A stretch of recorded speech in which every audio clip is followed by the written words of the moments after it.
नमस्कार दोस्तों, विप्रा एस्ट्रोलॉजी में आप सबका स्वागत है। जैसा कि आप सब लोग जानते हैं, मेरी चैनल पर जो हम कुंडली के हर एक भाव के बारे में जो चर्चा कर रहे हैं उसमें हम 1 से 9वें भाव तक पहुंच चुके हैं। आज हम कुंडली के 10वें भाव के बारे में चर्चा करेंगे। कुंडली का 10वां भाव बहुत ही महत्वपूर्ण भाव है, क्योंकि हमारे पास ज़्यादातर जो क्वेश्चंस आते हैं, लोगों की क्वेरी आती है, वो 10वें भाव से रिलेटेड ही आती है। क्योंकि 10वां भाव जो मुख्यतः दर्शाता है वो है हमारी कैरियर, हमारे कर्म से जुड़ा हुआ भाव है। और दूसरी इम्पोर्टेंट चीज़ ये है कि ये जो भाव है वो कुंडली का जो अर्थ उपार्जन का, जो अर्थ त्रिकोण का ये तीसरा भाव है। अर्थ त्रिकोण में दूसरा, छठा और 10वां भाव आता है, तो उसमें ये तीसरा है। और अगर हम केंद्र के भाव की बात करें तो केंद्र में भी जो केंद्र के भाव है उसमें भी ये चौथा है, लास्ट वाला है। तो दोनों तरफ से ये बहुत ही इम्पोर्टेंट भाव है और इसीलिए ज़्यादातर क्वेरी इस रिलेटेड आती है। हम इस भाव के बारे में जानने का प्रयास करेंगे कि ये भाव हमारे जीवन में और क्या क्या चीज़ें दर्शाता है, इस भाव के कारकत्व क्या है। इसके साथ साथ इस भाव में हर एक ग्रह का एक सामान्य फल हमें क्या देखने को मिलता है, चाहे कोई भी राशि में बैठा हो, तो वो भी हम इस वीडियो में देखेंगे। आप वीडियो पूरा देखें, चैनल सब्सक्राइब करें, लाइक करें, शेयर करें। तो आइए हम शुरू करते हैं ये इस 10वें भाव के कारकत्व के बारे में कि 10वां भाव हमारे लाइफ के क्या क्या पैरामीटर दिखाते हैं। ये भाव सरकार, राज्य, हमारा कर्म, हमारा मान सम्मान, व्यवसाय, नौकरी में स्वतंत्रता, स्वतंत्र व्यवसाय, मान सम्मान, उच्च पद, अनुशासन, सामाजिक स्थिति, हमारी कार्य करने की क्षमता, ऊंचाई, हमारे शरीर में देखा जाए तो घुटनों से लेके ये कमर तक का भाग जो होता है वो भी यह भाव दर्शाता है। हमारे कुल की मर्यादा, भाई बहनों से होने वाला कष्ट, शत्रु की बुद्धि, ये वगैरह, ये सब इस भाव से देखा जाता है। लेकिन जो ज़्यादातर हम जो फोकस करते हैं वो है कर्म, कार्य यानी व्यवसाय, हमारा बिजनेस, हम क्या काम करेंगे, हमारा कार्य में कितना प्रगति होगा, ये वगैरह ये 10वें भाव से देखा जाता है। अब हम समझते हैं कि कार्य या कर्म जो होते हैं वो 3 प्रकार के होते हैं: प्रारब्ध कर्म, संचित कर्म और क्रियामण कर्म। कुंडली का प्रथम भाव प्रारब्ध कर्म से जुड़ा हुआ है, कुंडली का 5वां और 9वां भाव संचित कर्म से जुड़ा हुआ है और ये 10वां भाव क्रियामण कर्म से जुड़ा हुआ है। तो ये हमारे क्रियामण कर्म को दर्शाता है।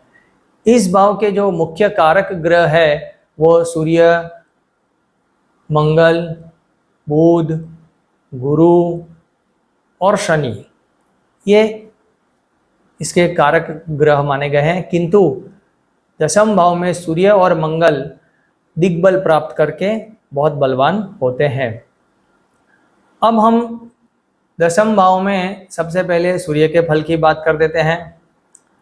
10वें भाव में सूर्य जब शुभ अवस्था में होता है तो ये बहुत ही शुभ फल प्राप्त करवाता है, और क्योंकि यहाँ पर ये कारक भी माना गया है और दिग्बली भी होता है, तो राज्य से लाभ, सरकार से लाभ, सत्ता प्राप्त करना, सरकारी नौकरी मिल जाना, लकड़े का व्यापारी बनना या लकड़े के व्यापार में बहुत सफलता प्राप्त करना, अनुसंधान संस्था में काम करना, जातक स्वतंत्र रूप से कार्य करना पसंद करता है 10वें भाव में सूर्य वाले, व्यापार में भी अपार सफलता दिलाता है।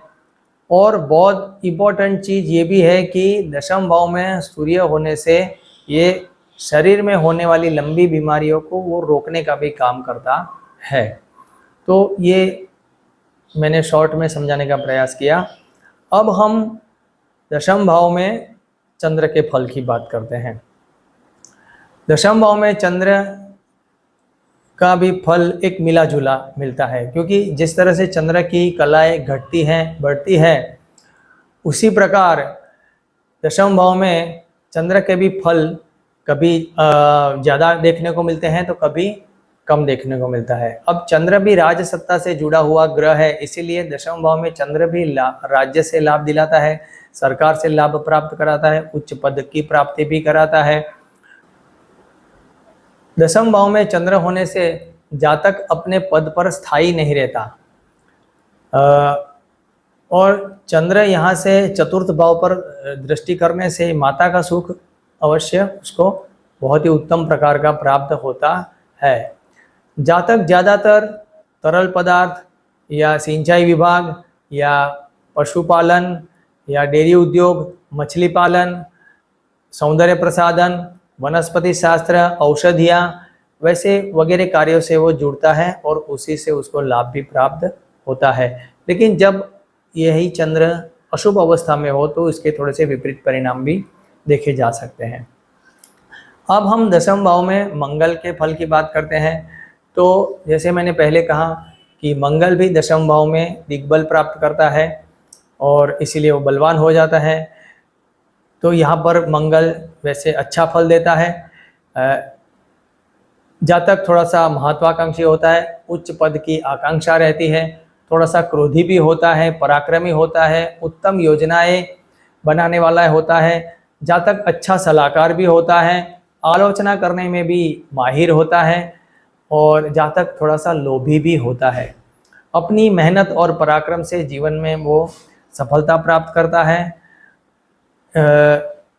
यहाँ मंगल होने से जातक बिजली है, रसायन है, अग्नि है, औजार हैं, डॉक्टर, गणितज्ञ वगैरह विषयों में रुचि रखता है और उसी प्रकार के कार्य से वो जुड़ता है और धन अर्जित करता है। किंतु अगर मंगल भी अशुभ अवस्था में हो तो विपरीत परिणाम मिल सकते हैं।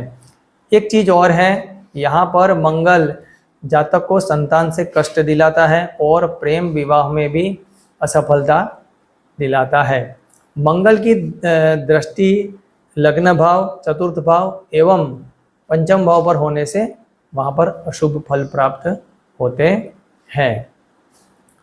अब हम दशम भाव में बुध के फल की बात कर लेते हैं। दशम भाव में बुध सामान्यतः शुभ फल देता हुआ नजर आया है, किंतु यहाँ पर बुध अकेला कभी शुभ फल नहीं दे सकता, उसको किसी ग्रह की दृष्टि या संयोग होता है तभी वो अच्छा फल प्राप्त करता है। यहाँ पर बुध जब शुभ अवस्था में होता है तो जातक बुद्धिमान होता है, विद्वान होता है, सर्वगुण संपन्न होता है। अपने बुद्धि चातुर्य से वो अपने कार्य करता है और अपने कार्य का विस्तार करता है। अपने बौद्धिक चातुर्य से वो अपना व्यापार भी करता है, दूसरों की सहायता से भी अपने व्यापार में वृद्धि करता है, प्रतिष्ठा हासिल करता है। और बुध थोड़ा सा राजस गुण वाला होने की वजह से जातक थोड़ा विषयासक्त और कामुक प्रकृति का भी होता है, तो इसलिए वो विपरीत लिंग को आकर्षित करने में सक्षम होता है। जातक न्यायप्रिय भी होता है, सुंदर पोशाक और वस्त्र आभूषण पहनने का शौकीन होता है। जातक को मकान वाहन का सुख बहुत ही अच्छा प्राप्त होता है। यहाँ पर बुध होने से जातक दलाली, कमीशन, एजेंट या मार्केटिंग, यातायात, कम्युनिकेशन वगैरह कार्यों से वो जुड़ता है और उसी से वो अपना अर्थ उपार्जन करता है और उसी में उसको लाभ प्राप्त होता है। लेकिन जब बुध अशुभ अवस्था में होता है तो इसके विपरीत परिणाम देख सकते हैं। अब हम दशम भाव में गुरु बृहस्पति के फल की बात करते हैं। दशम भाव में गुरु बृहस्पति होने से ज़्यादातर शुभ फल देखे जाते हैं। जातक धार्मिक कार्य करने वाला, सदाचारी, नीति विशेषज्ञ, न्यायाधीश, सामाजिक रूप से प्रतिष्ठित होता है। जातक की बात का लोग अनुसरण करते हैं।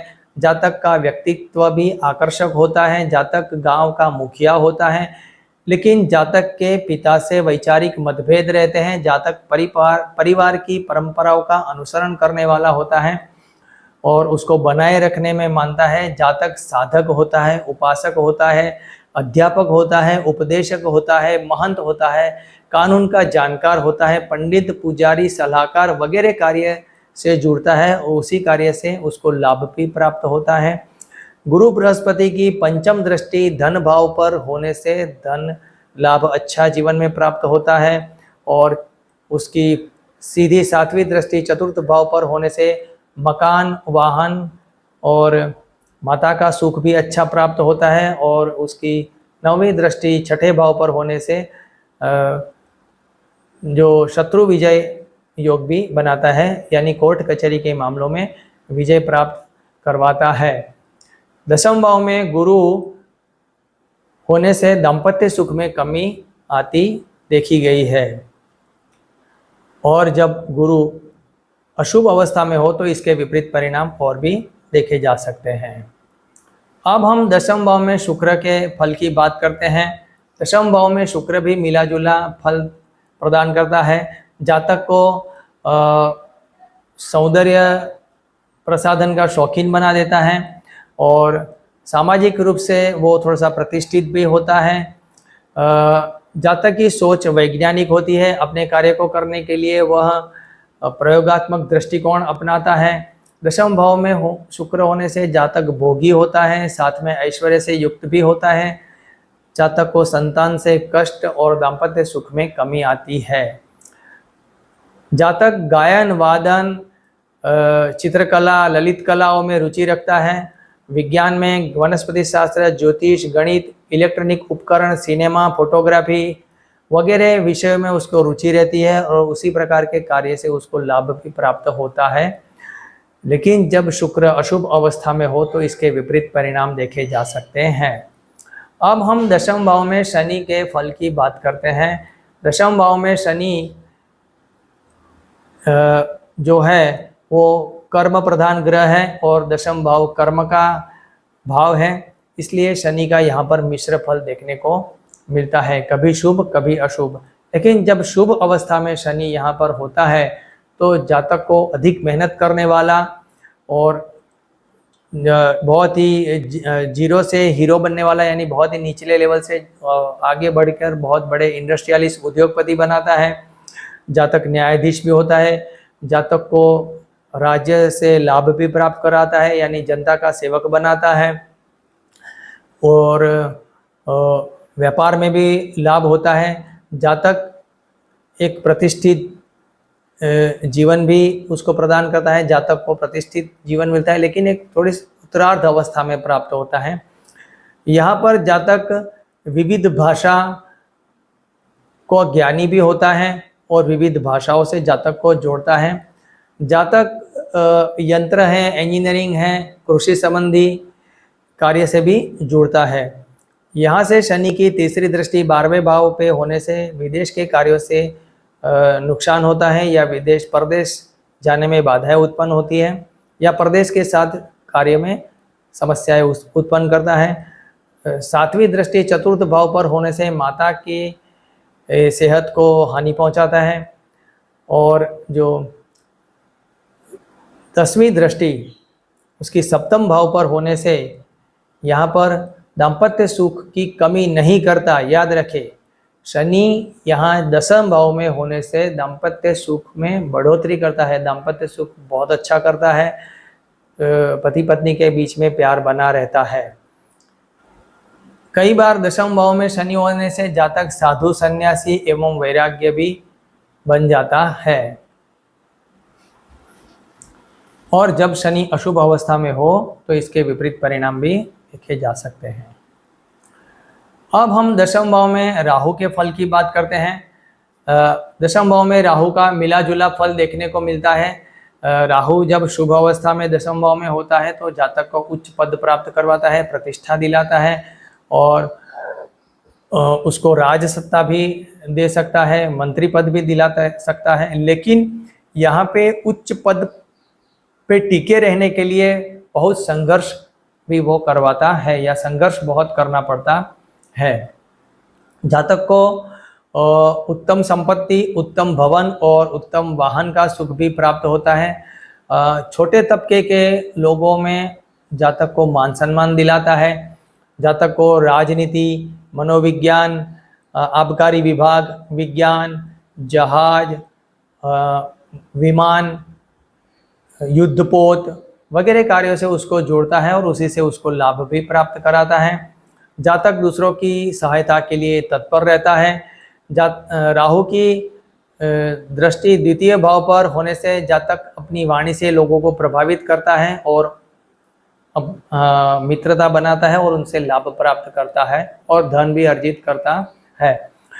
उसकी चतुर्थ भाव पर दृष्टि होने से वाहन संबंधी सुख में थोड़ी सी समस्या आ सकती है, लेकिन घर परिवार में कोई ज़्यादा परेशानी नहीं आती है। उसकी छठे भाव पर दृष्टि होने से शत्रु विजय योग बनाता है, शत्रुओं को परास्त करने की क्षमता देता है और उसको कोर्ट कचहरी के मामलों में विजय प्राप्त करवाता है। दशम भाव में अगर राहु अकेला हो तो इसको राजयोग कारक माना गया है। जातक को राज्य के मंत्री पद दिलाता है, मान सम्मान प्राप्त करवाता है और सरकार से धन लाभ भी प्राप्त करवाता है। लेकिन अब यह राहु अशुभ अवस्था में हो तो इसके विपरीत परिणाम देखे जा सकते हैं। अब हम दशम भाव में केतु के फल की बात कर लेते हैं। दशम भाव में केतु का भी मिला जुला फल देखने को मिलता है। जातक को अपने कार्य क्षेत्र में सदैव परिवर्तन लाने पड़ते हैं। जातक एक जगह अपने कार्य में स्थिरता नहीं रहती तथा व्यापार में भी उसको अनुकूल फल प्रदान नहीं करता। जातक को साहसिक कार्यों से ख्याति प्राप्त करवाता है, उसकी नामना होती है। जातक धार्मिक वृत्ति वाला होता है और उसका वैवाहिक सुख उत्तम होता है। केतु की दृष्टि द्वितीय भाव पर होने से नेत्र रोग होने की संभावना होती है एवं कुटुंब परिवार में के सुख में भी कमी आती है, क्योंकि चतुर्थ भाव पर भी उसकी दृष्टि है और कई बार भौतिक सुखों का भी नाश होता है। जबकि केतु की दृष्टि छठे भाव पर होने से शत्रु विजय योग बनाता है और कोर्ट कचहरी के मामलों में शत्रुओं पर विजय प्राप्त करवाता है। ऐसा जातक शल्य चिकित्सक, लेखक, गणितज्ञ, ज्योतिष और अग्नि से कार्य रिलेटेड कार्य से वो जुड़ता है या उसी तरीके के कार्य करने के लिए वो प्रोत्साहित होता है और उसी से वो लाभ प्राप्त करता है। तो आशा रखता हूँ आप सबको ये दशम भाव का बारे में ये जो वीडियो बना है वो पसंद आया होगा। आप सब लोग चैनल को सब्सक्राइब कर दीजिए, लाइक कर दीजिए, शेयर कर दीजिए। बहुत बहुत धन्यवाद। नमस्कार।